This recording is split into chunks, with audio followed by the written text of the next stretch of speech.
అందరికీ నమస్కారం. దీనిని అసలు ఏమన్నాడో మీరే చెప్పండి. దేనిని? రోజని కాదు బాబు, జరిగిన స్కామ్ని. బ్లాక్ షీప్ తిరుమల తిరుపతి దేవస్థానం ఉద్యోగుల్లోనే ఉన్నారు. బ్లాక్ షీప్ ఆ దేవాలయం చుట్టుపక్కలనే ఉన్నాడు. 2015 నుంచి 2025 వరకు సప్లై చేస్తూనే ఉన్నాడు విఆర్ఎస్ అప్రెల్ ఎక్స్పోర్ట్స్ వాడు. ఏంటి? శేష వస్త్రాలు. వేద ఆశీర్వచన సమయంలో రంగనాయక మండపంలో విఐపీలకి వివిఐపీలకి వేద ఆశీర్వచనం కోసం టికెట్లు బుక్ చేసుకున్న వాళ్ళకి ఉంటారు, సామాన్యులైన వాళ్ళకి కప్పే వస్త్రాలు ఏవైతే సారీగ దుప్పట్ట, శేష వస్త్రం. వేద ఆశీర్వచనాలు ఉన్నప్పుడు కప్పే పట్టు వస్త్రం, పేరు ఏదైనా కానీ అది పట్టు కాదు. మైసూరు బజ్జీలో మైసూరు ఉండనట్టు, నేతి బీరకాయలో నెయ్యి ఉండనట్టు ఇక్కడ పట్టు వస్త్రాలు పట్టే లేదు, కానీ పట్టు దానికి తగ్గ డబ్బే ఇచ్చింది. ఏకంగా ఒక్కొక్క పట్టు వస్త్రానికి 1400 రూపాయలు, 1389 ఎగ్జాక్ట్గా 1389 రూపాయలు టెండర్ దక్కించుకుని ఒక్కొక్క వస్త్రానికి 21,000 27,000 దాదాపు వేలల్లోనే వస్త్రాలు సప్లై చేశారు. తీరా ఇప్పుడు డౌట్ ఎలా వచ్చిందంటే, మామూలుగా సెంట్రల్ సిల్క్ బోర్డు అని ఉంటుంది, అంటే పట్టు బోర్డు బెంగళూరులో ఉంటుంది. ఈ పట్టు వస్త్రాలు అనేవి ఏవైతే ఉంటుందో వీటికి హోలోగ్రామ్ ఉంటుందట. చెక్ చేసేస్తారు హోలోగ్రామ్. పరకామణి కేసు, కల్తీ నెయ్యి, తులాభారం, ఓరే దేవుడా, ఈ వైసీపీ హామీలు అన్ని అక్రమాలు జరిగినాయిరా. ఇంకా బయట టెండర్లో ఏమేమి పాడతాము అన్నప్పుడు ఈ పట్టు వస్త్రాలు ఉన్నాయి, వేరే ఆశీర్వచనప్పుడు కప్పే వస్త్రాలు ఉన్నాయి, ఇవి కూడా టెండర్ ద్వారా వస్తాయని చెప్పేసి అనుకున్నారట. అనుకోవడం కాదు, కనిపెట్టారు. రెగ్యులర్ ఫార్మాట్ అది.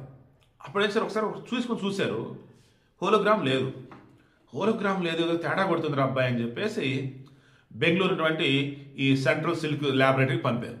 ల్యాబ్కి చూసి మొన్న కానీ ఆ కల్తీ నెయ్యి పంపినప్పుడు 2024 కాదు 2022లోనే మైసూర్లో ఉన్నటువంటి ఆ ఫుడ్ ల్యాబ్ వాళ్ళు చెప్పింది అసలు ఇందులో నెయ్యే లేదురా బాబు అని. అయినా సరే ఇవో ధర్మారెడ్డి, సుబ్బారెడ్డి, కరుణాకర్ రెడ్డి కంటిన్యూ చేశారు.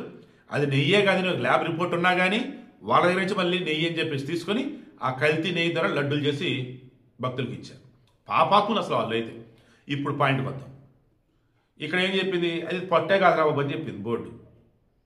మరి ఏముంది ఇందులో? పాలిస్టర్ ఉంది, కొంత మాత్రం కాటన్ ఉంది, మెత్తగా ఉంటాం కానీ అన్నాడు. అయిపోయింది, ఖతం.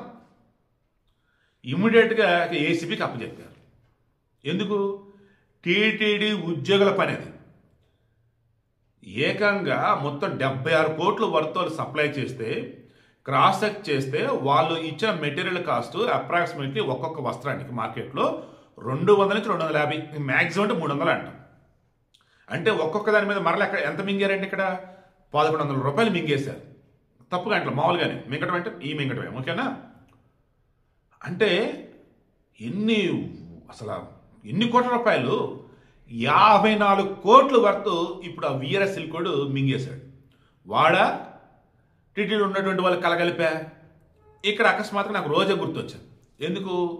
ఈ విఆర్ఎస్ అప్రెల్ ఎక్స్పోర్ట్స్ ఎవరైతే ఉన్నారో వాళ్ళు నగరకు చెందినటువంటి వాళ్ళు.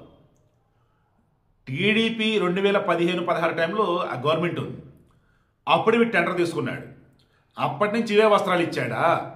లేదు అన్నప్పుడు వైసీపీ వచ్చిన తర్వాత ఇచ్చాడన్నది తెలియాలి. ఇప్పుడు నగరం నుంచి వాడు సప్లై చేస్తున్నాడు టీటీడీ కంటే రోజాకి తెలియకుండా ఉండిద్దా? వీడే కాకుండా వీడికి అనుబంధంగా ఇంకో 3 సంవత్సరాలు అన్ని కలగలిపి సప్లై చేస్తున్నారు.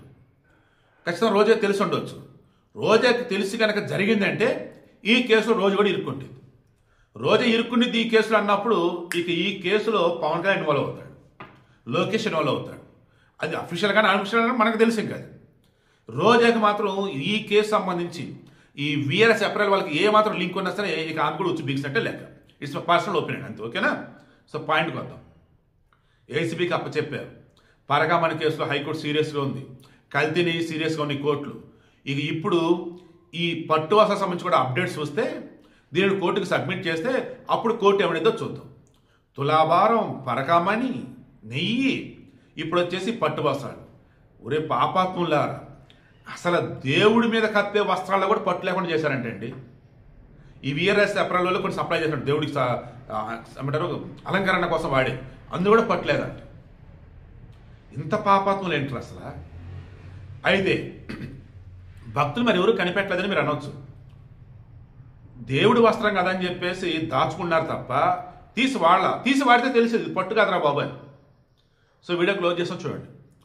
ఎంత ఘోరం అంటే తిరుమల తిరుపతి దేవస్థానానికి సంబంధించి బయట నుంచి వచ్చేవి ఏవైతే ఉన్నాయో టెండర్ల ద్వారా, కాంట్రాక్టుల ద్వారా, ప్రతి దానిలో ఎక్కడో చోట కల్తీ, అవినీతి ఉంటూనే ఉన్నాయి. ఇంకెన్ని బయటకు వస్తే చూద్దాం. ఒక క్రైస్తవుడిని ముఖ్యమంత్రిని చేసినందుకు, ఈ క్రైస్తవుడి యొక్క బంధువులకి హిందూ దేవాలయాల్లో పెద్ద పెద్ద పదవులు కట్టబెట్టినందుకు సర్వనాశనం చేసేసాడు అనమాట వ్యవస్థని. మన దేవుని విశ్వాసాలని, భక్తులని అందరిని మోసం చేసి పడేశారు.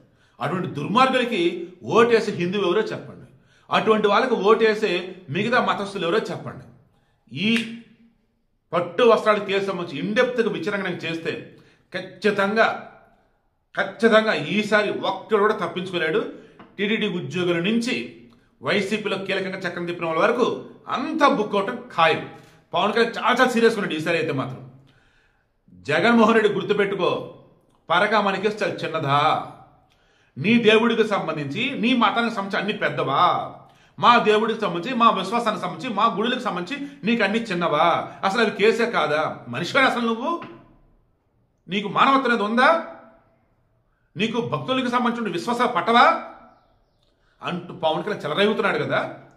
ఈసారి మాత్రం జగన్మోహన్ రెడ్డి కానీ, రోజా కానీ ఎక్కడ ఏ మాత్రం వీళ్ళకి గనక ఈ పట్టు వస్త్రాల కుంభకరణ కనుక లింక్ కనుక ఉంది అంటే లోపలైతే ఖాయం.